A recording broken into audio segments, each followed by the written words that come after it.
So the first season of Marvel Studios' Loki landed on Disney Plus when MCU TV shows as a concept were a pop culture blessing from on high, sort of, helping get through the grim middle stretch of an initial global COVID-19 pandemic with the promise of an all-new post-Endgame Marvel Cinematic Universe of possibilities. The multiverse is an exciting new concept full of fresh potential, online video and review shows like, well, this revving up as part of a rich digital ecosystem fueled by the optimistic hype machine of things to come, and all capped off with the debut of a rising new movie star as newly christened Marvel franchise-wide supervillain being pre-teased as a new fan favorite bad guy. Season 2 of Loki arrives at the exact tail end of an industry-wide reckoning with the all-but wide-open admission that the streaming model was basically an unprofitable con game meant to flood the zone and blow up the residual system for the benefit of corporate studios that backfired so badly even Disney had to come out and be like, yeah, so we let the wrong asshole be CEO for a while and he only cared about streaming, and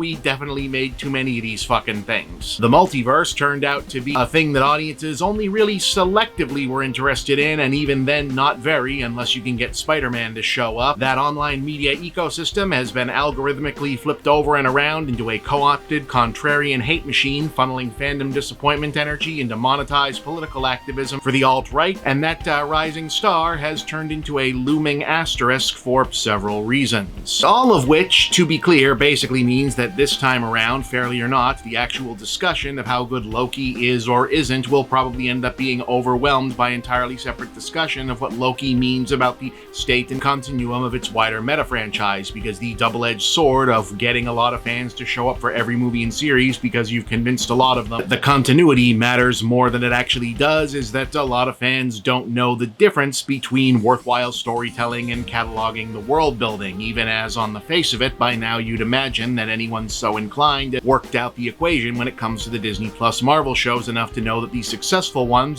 of which Loki Season 2 appears to be, based on the 4 out of 6 episodes critics and press were shown prior to the premiere this week, just to cut to the chase on that, didn't mean to bury the lead. Largely self-contained, character-driven, genre-specific narratives expanding the interior lives of individual popular players via a widened supporting cast, typically across a season-length mystery story peppered with cameos and Easter eggs calculated to drive social media engagement about upcoming projects on the film side and future series, usually but not directly intrusive to the main story until it's concluded, so that nobody is actually lost if they skip something on the way to the next big movie. And to that end, in terms of the actual show, the proper audience for Loki Season 2 is, shocker, fans of Loki Season 1, as this is a literal pick up exactly where we left off and keep the hell going very next episode, new season in almost every sense, where the new status quo for this round is the old status quo got blowed up but good last time, and now the good guys are scrambling to put things in order and find their new footing. The question of what exactly happened to Loki at the end of last season gets resolved much faster than you might expect. I'm not going to be engaging in any significant spoilers here, but in as general term as possible, if you were wondering whether Marvel had noticed that audiences don't really love the multiverse as a concept as a problem, it feels like a pretty big indicator that Loki, the show that pretty much pushed the concept into the brand in the first place, more or less backs off from it to make Season 2 all about time travel this time. Basically, our starting setup is that with the origins and leadership of the TVA being revealed as false at the end of Season 1,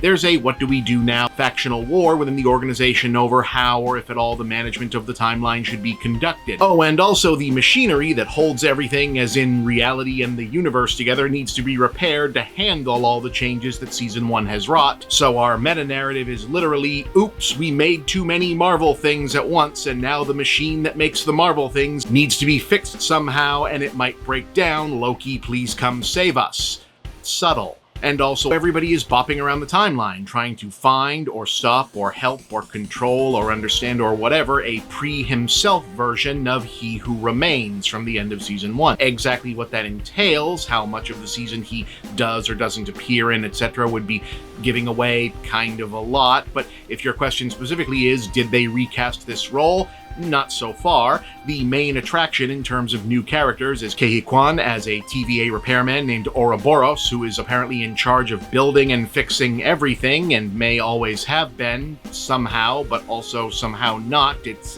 kind of in the name. Yeah, it's probably unavoidable that there will be endless reporting and speculative clue hunting across the season to discern whether or not Marvel has changed anything in their story plans vis-a-vis Kang the Conqueror, the guy teed up at the end of Season 1 to be the new cross-platform big bad this season, and then across the entire universe, but now maybe not looking like that great of an idea. No spoiler talk from me, but suffice to say, if Marvel wanted to stop the rumor mills from churning out a non-stop torrent of have the Phase 5 and Phase 6 plans changed like a lot content anytime soon, Loki Season 2 is, so far, not the season of television you'd release to do that. Make of that what you will. Taken on its own merits, apart from the bigger picture speculation and real-world implications, though, I can happily report that the series remains a mostly ingenious gimmick of a thing, happy to lean on the huge cosmic sci-fi concepts as managerial class drudgery as reliable go-to gag while focusing up front on character interplay and clever staging while getting a surprisingly strong amount of mileage of giving almost every character the same jumping-off point for their arc. Specifically, hey, you just found out everything you believed it was a lie, so now what do? Primarily, we're following Loki himself as a guy who was literally defined as being chaotic, now having been shaken by learning where chaos ultimately leads, on a universal scale, pleading the case for measured rational order keeping. Other characters, again avoiding spoilers as to who's back and what they're doing, get more chaotic or flip the other way, while